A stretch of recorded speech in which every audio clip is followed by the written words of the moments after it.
ప్రకాశం జిల్లా మద్దిపాడు మండలం బసవన్నపాలెం ఎస్సీ కాలనీలో వైసీపీ విద్యార్థి విభాగానికి చెందిన ఇరు వర్గాల మధ్య నెలకొన్న పాత విభేదాలు ఘర్షణకు దారితీశాయి.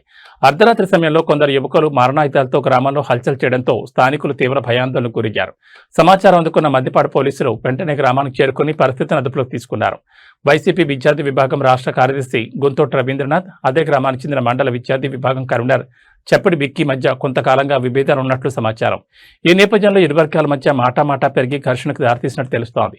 గ్రామస్తుల సమాచారంతో పోలీసులు రంగంలో దిగి 14 మంది యువకులను అదుపులోకి తీసుకుని విచారిస్తున్నారు. మరో కొందరు పరారులో ఉన్నట్లు సమాచారం. ఘటనపై పోలీసులు కేసు నమోదు చేసుకుని దర్యాప్తును కొనసాగిస్తున్నారు. Good morning to all. నిన్న బసవన్నపాలెంకి సంబంధించి ఇద్దరి మధ్యలో గొడవ జరుగుతూ ఉన్నది. విక్కీ నెక్స్ట్ అదేవిధంగా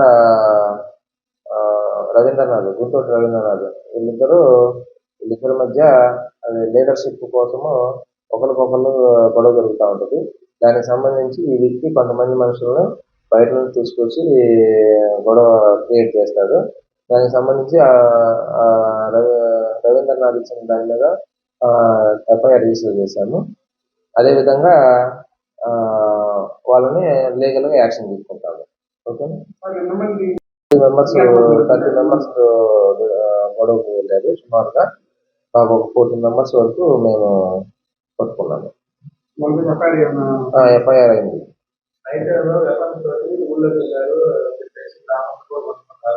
అవి వెరిఫై చేస్తాము. ఓకేనా.